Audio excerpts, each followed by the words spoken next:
The next day, Saturday afternoon, Nina arrived at exactly 2 p.m., not 1:45, not 2:15, exactly 2:00. She was carrying 2 large bags, one with ingredients, one with cooking utensils. "I brought my own pots," she explained when Alex opened the door. "I don't want to mess up your kitchen on my first day." Alex found that oddly considerate. "Come in," he said. The moment Nina stepped inside, 3 children materialized like ghosts who'd been waiting for this exact moment. "You came," Phoebe said, bouncing with excitement. "Of course I came," Nina said, smiling. "I promised, didn't I? And I always keep my promises." "What are you going to cook?" Philip asked, eyeing the bags like a scientist examining new specimens. "Jollof rice, fried chicken, moi, and plantain." Paris folded her arms. "That's a lot of food." "Well, I want to make sure everyone gets to eat well, and I want you to really judge properly. Can't judge properly on an empty stomach." "I like her logic," Philip whispered to Paris. Nina set up in the kitchen and the children immediately crowded around her like she was about to perform magic. "Can we watch?" Phoebe asked. "Of course, but you have to stand back a little when I'm using the stove, okay? Safety first." "See, Daddy?" Phoebe called out to Alex, who was hovering nearby. "She knows about safety."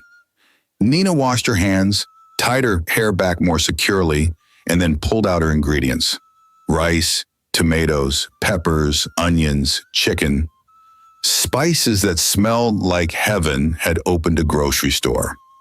"First," Nina said, speaking to the children like they were her students, "we're going to prepare the chicken. Who knows what we season chicken with?" "Salt," Phoebe shouted. "Very good.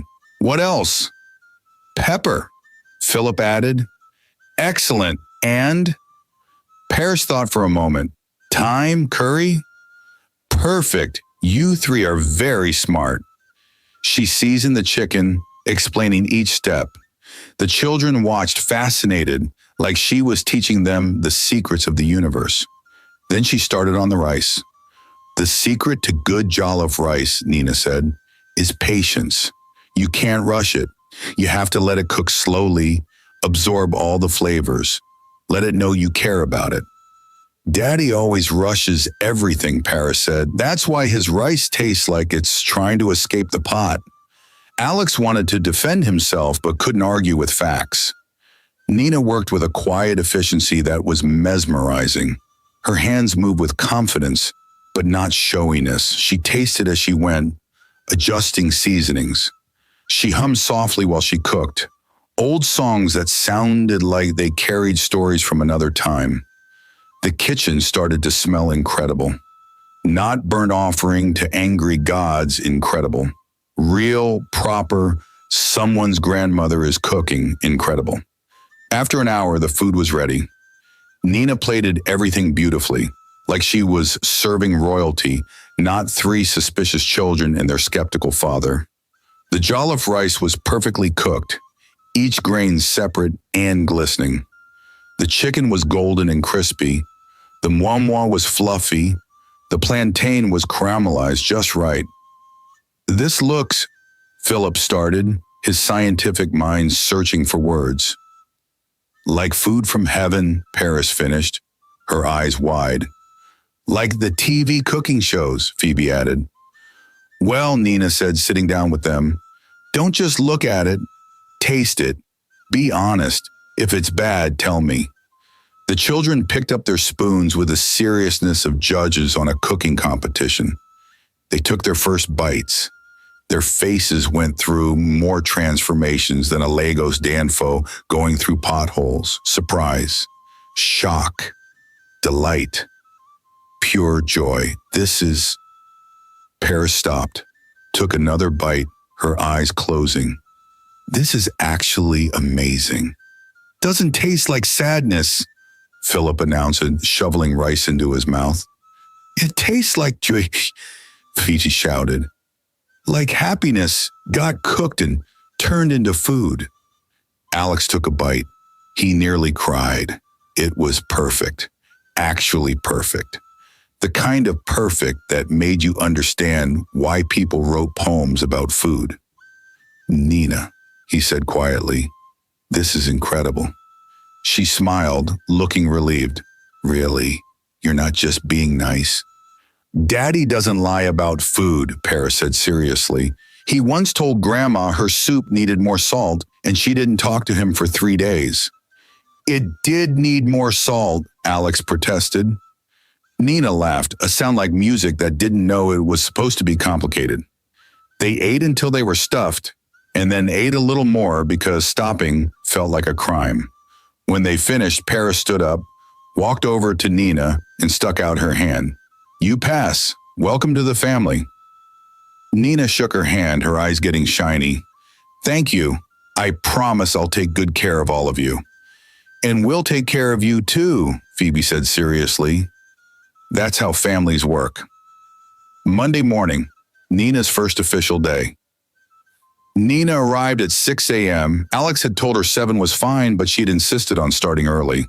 When Alex came downstairs at 6:30, still half asleep and mourning the loss of consciousness, he found Nina already working. Fresh akara, warm bread, proper tea. You made all this already? I like to start the day well, Nina said simply. The children came downstairs, drawn by the smell like cartoon characters floating on scent waves. Breakfast was perfect. The house was clean. The children went to school happy and on time. And Alex realized his life had just gotten significantly better. 3 weeks later, Nina had become part of the household so smoothly it was like she'd always been there. But Alex noticed something. Every evening after the children were in bed, after the kitchen was clean, after the house had settled into quiet, Nina would disappear to the balcony. She'd sit in one of the chairs with a book, reading by the light that spilled from the living room. One evening, Alex's curiosity got the better of him. He found her there, completely absorbed in her book, occasionally smiling to herself or frowning at something on the page. Nina. She looked up, startled. Oh, sir, I'm sorry, I didn't mean to. I can go to my room if you need. No, it's fine. You're allowed to use the balcony. He paused. What are you reading? She held up the book. Things Fall Apart by Chinua Achebe. That's one of my favorites, Alex said. Her face lit up. Really? It's mine too. I've read it so many times I've lost count. What part are you at? The part where Okonkwo returns from exile. It's so sad. Everything has changed. Alex sat down in the chair next to her. I always found that part frustrating. He spent all that time away and came back expecting everything to be the same. But isn't that human nature, Nina said, her eyes bright with the kind of passion people have when talking about something they love. We always think we can go back. That home will wait for us unchanged. But it never does. No, it never does.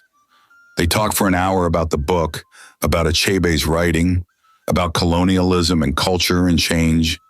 And Alex realized with growing surprise that Nina wasn't just educated, she was intelligent, sharp, thoughtful. She had opinions and could defend them. How do you know so much about this? He finally asked. About literature? Nina's expression became more guarded. I read a lot. But you talk like someone who studied it, formally. She was quiet for a moment, looking out at the Lagos lights. I did, she finally said. Study it, formally, for a while. What do you mean? Nina took a deep breath. I was in University of Benin, second year, studying literature. That was my dream, to be a writer, maybe a teacher. I love books more than anything. What happened? My father got sick. Her voice was soft now, sad. Cancer. We spent everything trying to save him. All our money. We sold our land, sold everything valuable. But it wasn't enough. He died and we had nothing left. Nina, I'm so sorry. Thank you. It was 3 years ago. She wiped her eyes quickly. After he died, I had to leave school, couldn't afford the fees. My mother was devastated and my younger siblings needed to eat. So I moved back to the village. And then, I couldn't just sit idle. I started teaching in the village school. Basic things, reading, writing, mathematics, whatever they needed. It wasn't university, but it was something. I was helping. That's admirable. It was survival. She smiled sadly. But I miss books, miss learning. So when my church member told me about jobs in Lagos, I came. I've been working, saving money, sending most of it home, hoping maybe one day I could go back to school. Alex felt something shift in his chest. This woman who made jollof rice and sang old songs and seemed so simple had been carrying all of this. That's why you speak so well, he said. Why you love reading? Reading was free. Books were my escape, still are. She gestured to the book in her lap. I go to bookstores on my days off and just read, for hours. The owners know me now. They let me sit in corners and read as long as I'm careful with the books. You spend your days off in bookstores? Where else would I go? I don't know many people in Lagos. She shrugged. But books are good company. They don't judge. They don't leave. They're always there. They sat in comfortable silence for a while. Nina, Alex said finally, what if you went back to school, finished your degree? With what money? She laughed, but it wasn't a happy sound. Sir, I send almost everything home. My mother needs medicine. My siblings need school fees. Going back to university is a dream I had to bury. What if someone helped you? She looked at him, confused. Help me how? What if I paid for it? Evening classes, weekend classes, whatever works with your schedule here. Nina's eyes went wide. Sir, I couldn't. Why not? Because that's too much. Because you already pay me. Because you deserve it, Alex interrupted. You work hard. You take care of my children like they're your own. You've made our lives better. Let me do this. Tears were streaming down her face now. Why would you do that for me? Alex wasn't ready to answer that question honestly. Not yet. Because it's the right thing to do, he said instead. 2 months later, Nina had enrolled in evening classes at the University of Lagos. She cried again when Alex handed her the receipt showing he'd paid for the entire semester. I'll pay you back, she'd insisted. You'll do no such thing. Now, every evening after the children were in bed, Nina would either study or be at class. And every evening she was home, Alex found excuses to join her on the balcony. What are you studying tonight? Can I get you tea? I was just coming out for air. The air in his bedroom was perfectly fine. He was a liar. They'd talk about books, about her classes, about life, and slowly, without meaning to, they started sharing books. You should read this one, Nina said one evening, handing him a worn paperback. It's brilliant. The way the author uses metaphor is incredible. Alex read it. It was brilliant. He gave her one of his favorites. She loved it. They started trading books like some people trade gossip.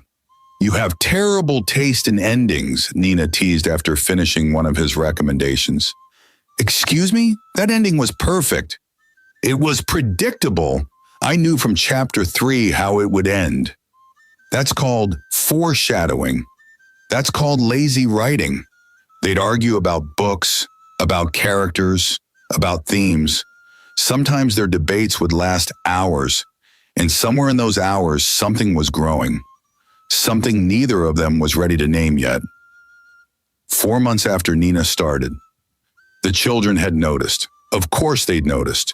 Those three were like tiny FBI agents with better snacks. One evening, Paris cornered Alex in his office. Daddy, why are you acting weird? I'm not acting weird. Yes, you are. You keep going to the balcony when Nina's there. You smile at your phone when she texts you. You bought her 3 books last week. And you stare at her when she's cooking. Like, a lot. I do not. Do you like her? Paris asked directly, 'cause she was 8 and had no time for nonsense. Alex's brain short-circuited. What? No, I mean, yes, I like her. Everyone likes her. She's wonderful. Daddy, Paris gave him the look. Do you like her? Alex slumped in his chair. Is it that obvious? Super obvious. Philip noticed too. Even Phoebe, and she's 4. Does Nina know? I don't think so. She's kind of oblivious. But Daddy, Paris climbed into his lap, something she rarely did anymore. If you like her, it's okay. We like her too, a lot. If you wanted to marry her, we wouldn't be mad. Paris, I can't just... She works for me. It's complicated. Adults always say things are complicated when they're actually simple. She hugged him. We just want you to be happy, Daddy. And Nina makes you smile. A real smile, not the fake one you did with Susan. After Paris left, Alex sat there, his daughter's words echoing in his head. Nina makes you smile. She did. God, she really did.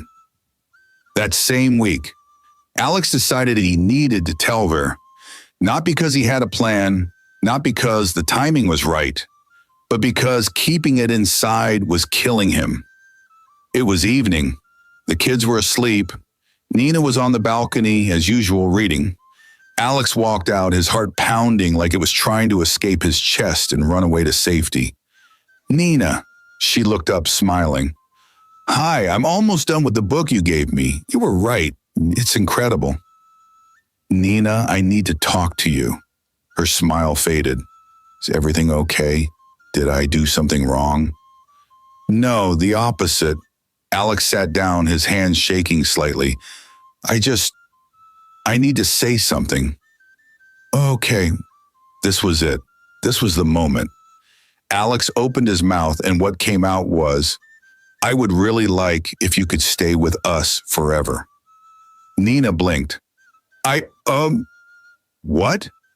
I mean, with us, me and the kids. Stay with us. He was fumbling now, his brain disconnected from his mouth. Forever, but not as a maid, definitely not as a maid, as something more. Silence. The worst silence Alex had ever experienced. Nina was staring at him, her book forgotten in her lap, her mouth slightly open. She started, then stopped. You don't have to answer now, Alex said quickly, standing up. Just think about it. I'm going to bed. Good night. And he practically ran back inside like a coward. In his room, Alex threw himself on his bed and stared at the ceiling. I would like you to stay with us forever, he muttered to himself. That's what I said. That's the best I could do. He groaned and covered his face with a pillow. In her room, Nina was also lying in bed, staring at her ceiling. Stay with us forever? Not as a maid? As something more? She whispered to herself. What does that even mean? Was he trying to propose? Or was he just being nice? Does he want me to be family? Or does he like me? She turned over and buried her face in her pillow. Don't be stupid, Nina. He's your employer. He's just being kind. He probably didn't mean anything romantic. You're just a maid who makes good jollof rice. Don't get ahead of yourself. But even as she thought it, her heart was doing strange acrobatics in her chest. The next few days, things were awkward. Capital letters, bold, underlined, highlighted awkward. Alex couldn't look Nina in the eye without remembering his terrible cliché confession. Nina couldn't look Alex in the eye without wondering what he meant. They moved around each other like people trying not to touch a hot stove. Good morning. Morning. The eggs are ready. Thank you. You're welcome. Conversation died faster than Alex's plants. He'd killed 7 succulents, which shouldn't even be possible. The children noticed immediately. Why are you guys so weird? Philip asked at breakfast one morning. We're not weird, Alex and Nina said at the same time, then looked away from each other. You are weird, Paris insisted.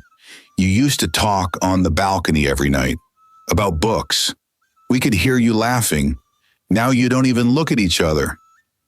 Are you fighting? Phoebe asked, her bottom lip trembling. Did we do something wrong? No, baby, you didn't do anything wrong, Nina said quickly. Then why aren't you friends anymore? Phoebe's eyes were filling with tears. I thought you liked each other. We do like each other, Alex said. Then why are you acting like you don't? Paris folded her arms. We're not stupid. We know something happened. The three children stared at their father and Nina with accusing eyes. Alex started. Nina continued. We're figuring something out, Alex finally finished lamely. Figure it out faster, Paris said, because this is uncomfortable for everyone. That evening, Alex found Nina on the balcony. She was reading, but he could tell she wasn't really absorbing the words. Her eyes were moving across the page too slowly. Nina, she looked up. Hi. Can we talk? Actually talk? She closed her book. Okay. Alex sat down. His hands were sweating. His heart was doing that thing again, where it forgot how to beat properly. I need to apologize for the other night. What I said came out wrong. It was awkward and weird, and it was sweet, Nina interrupted quietly. Alex stopped. What? It was sweet, awkward, yes, but sweet. She looked at him, really looked at him. Did you mean it? Mean what? That you want me to stay, forever, as something more than a maid. This was it, the moment of truth. Alex could play it safe, could laugh it off, could pretend he meant something else, or he could be honest. I've been trying to suppress my thoughts about you, he said, the words coming out in a rush now. And it's failing, miserably. I think about you constantly. When I'm at work, when I'm trying to sleep, when I'm supposed to be focusing on literally anything else, and it's driving me insane. Nina's eyes were wide. You're not just our maid, Nina. You're everything. You're smart and kind and patient and funny. You love my children. You make this house feel like a home. You read the same books I love. We argue about endings and metaphors, and I love every second of it. And I can't keep pretending I don't feel it. Feel what? Nina's voice was barely a whisper. That I'm falling in love with you. He laughed shakily. Actually, I think I have already fallen, and I know it's inappropriate. I know you work for me. I know there's a power imbalance. I know I shouldn't be saying this, but I need you to know, because hiding it is killing me. Tears were streaming down Nina's face. And you don't have to feel the same, Mom, Alex said quickly. Your job is safe. Nothing has to change if you don't want it to. I just needed to be honest. Alex, Nina reached across and took his hand. Stop talking. He stopped. I love you too, she said. Alex felt like his heart had stopped and restarted. You, what? I love you. I've loved you for months. I thought you could never see me that way. I'm just a maid. I'm nobody special. You're everything, Alex said fiercely, moving his chair closer. You're not just anything. You're Nina. You're the woman who reads a KB and argues about endings, who makes jollof rice that doesn't taste like sadness, who sends all her money home to her family, who sings old songs and loves my children like they're her own. You're the most special person I know. Nina was crying harder now. I never thought someone like you would want someone like me. Someone like me? Alex laughed through his own tears. Nina, I'm a widower with 3 kids who put salt in his coffee and can't braid hair. You're too good for me. You're perfect, Nina said. You're perfect, Alex countered. They sat there, both crying, both laughing, both holding hands like if they let go, they might wake up from a dream. So, Nina said finally, wiping her eyes, what do we do now? I have no idea, Alex admitted. I didn't plan this far ahead. That's not like you. You always plan. My 8-year-old daughter is better at planning than I am. Nina laughed. Speaking of your daughter, Paris told me last week that if you asked me to marry you, I should say yes. She what? She said, and I quote, Nina, if my daddy is brave enough to finally tell you he likes you, you should say yes because we already decided we want you as our mummy. Alex put his head in his hands. My children are running my life. They're doing a better job than you were doing, Nina pointed out gently. Fair. They sat there for a moment, just being together, the awkwardness gone, replaced by something warm and real and right. Alex, Nina said softly, I need you to know something. What? I don't love you because you paid for my school, or because you have a nice house, or because you're my employer. I love you because you're you, because you love your children so much it makes my heart hurt, because you try so hard even when you fail, because you burn eggs but you keep trying to cook anyway, because you're kind and funny and real. Alex felt tears burning his eyes again. Nina, I love you because you're the first person since Chinello who made me feel like I could breathe again, like life could be good again, like I could be happy again. Can I kiss you? Nina asked, her voice shy. Please. They kissed right there on the balcony under the Lego stars. It was soft and sweet and perfect. It tasted like second chances and coming home. When they pulled apart, both of them were smiling like idiots. The children are never going to let us live this down, Alex said. Probably not. They're going to say, I told you so about 17 times. At least 17. Worth it? Completely worth it. The next morning, the children knew immediately. The moment Alex and Nina walked into the kitchen together, smiling at each other, the three of them started screaming. Finally! Paris threw her hands in the air. We knew it! Philip jumped up and down. Are you boyfriend and girlfriend now? Phoebe shrieked at a volume that could wake the dead. Nina blushed. Yes. All three children erupted in celebration like their favorite team had just won the World Cup. I told you, Paris pointed at Philip. I told you he'd tell her before the end of the month. You owe me 500 naira. You were betting on this? Alex looked scandalized. Obviously, Philip said. Paris said before the end of the month. I said next month. She won. I can't believe my own children. Can we call you Mummy now? Phoebe interrupted, climbing onto Nina's lap. Nina's eyes filled with tears. Do you want to? Yes, you're better than pretend mummies. You make good food and you're not mean. We promise we won't test you, Paris said solemnly. We already know you're good. You passed all the tests just by being you. Nina pulled all three children into a hug, crying happy tears while they chatted excitedly about having a real mummy again. Alex watched his family, his beautiful, chaotic, perfect family, and felt complete. Alex and Nina's relationship was easy. Easier than Alex thought love could be. There was no drama, no games, no wondering if she was only there for his money, just love. Simple, honest, real love. They still read together on the balcony, still argued about books, still shared recommendations. One evening, Nina pulled out a worn notebook. Can I show you something? She asked nervously. Of course. She handed him the notebook. It was full of writing, stories, essays, poetry. You wrote all this? Alex flipped through pages and pages of Nina's handwriting. I've been writing for years, since I was in university. I never showed anyone. It's probably not good. Nina. Alex looked up at her, his eyes wide. This is incredible. This is actually incredible. You're just being nice. I'm not. Nina, you're talented. Really talented. Have you thought about publishing? Publishing? She laughed nervously. Who would want to publish my stories? Anyone with sense. These are good. Really good.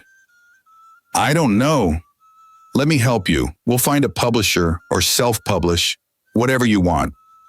But Nina, you can't keep these hidden. People need to read this. Nina was crying again. She cried a lot. Alex had learned to always carry tissues. You really think it's good? I think it's brilliant. I think you're brilliant. 1 year of dating later, the proposal. Alex planned it properly this time, with Paris's help because she was better at planning than he was. He took Nina to a quiet spot by the beach at sunset. He'd been nervous all day, so nervous he'd put salt in his coffee again, which made the children laugh until Philip nearly choked.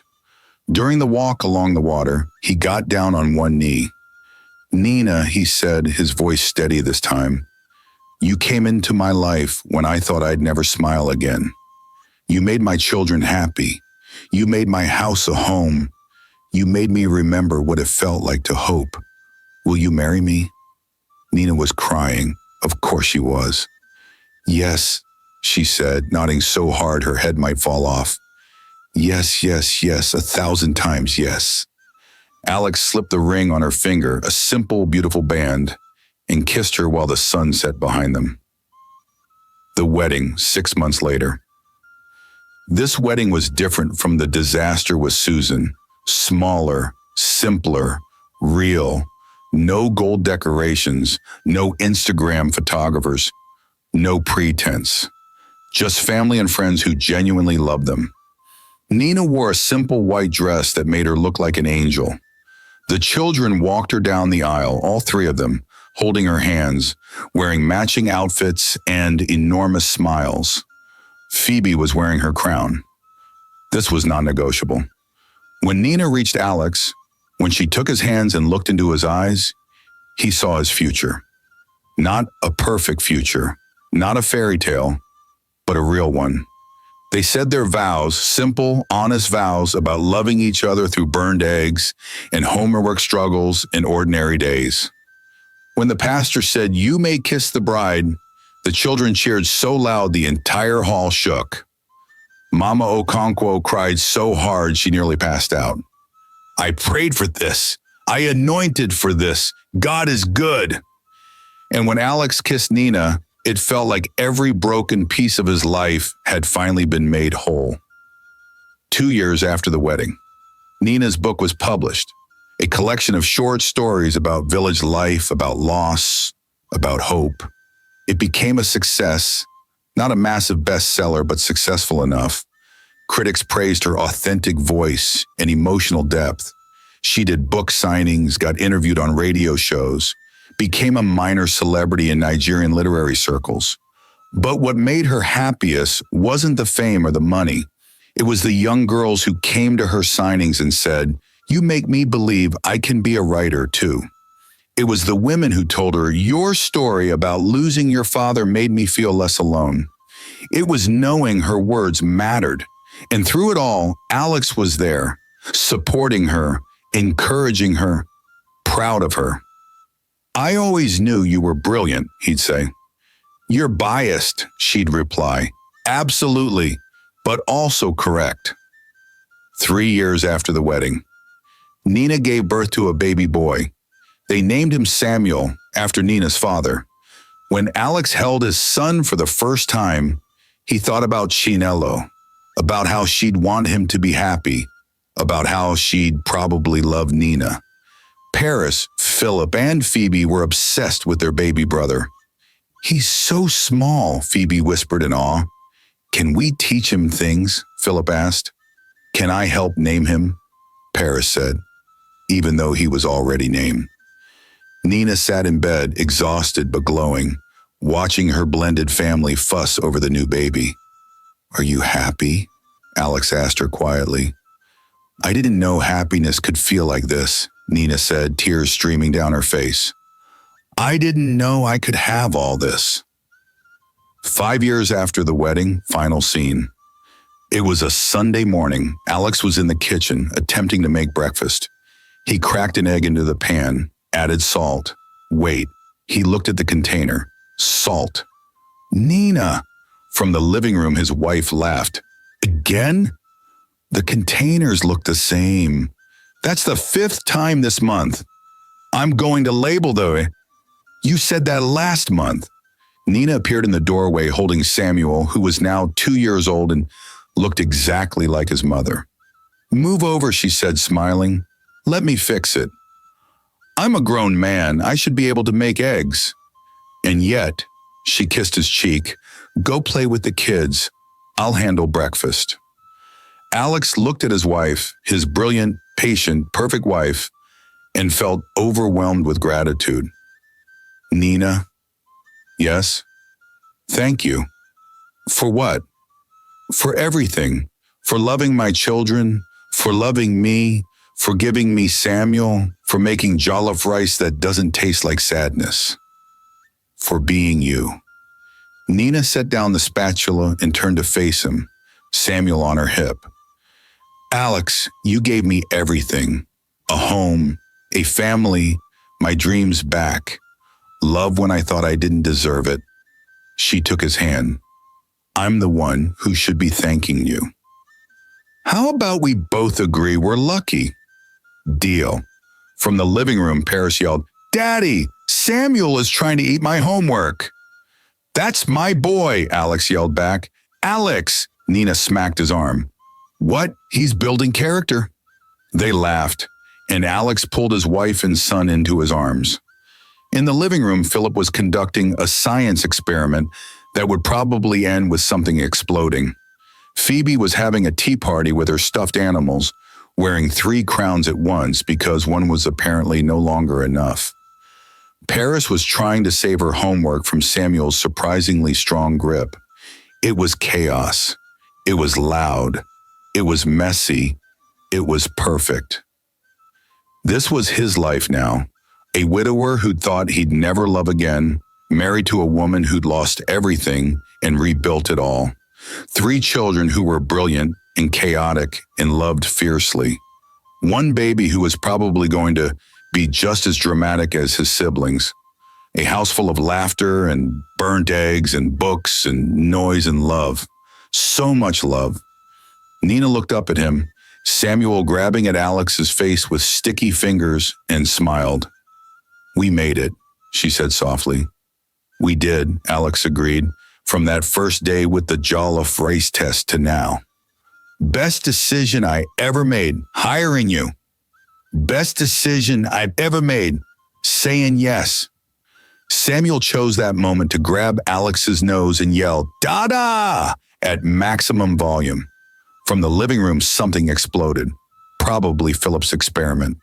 Phoebe screamed, "My crown!" Paris yelled, "I'm telling Daddy!" Nina looked at the chaos and then at Alex. Still think it was a good decision? Alex kissed her forehead. The best decision. Always. Because this beautiful, messy, chaotic, loud, perfect life was everything he'd never known he needed, and he wouldn't change a single thing.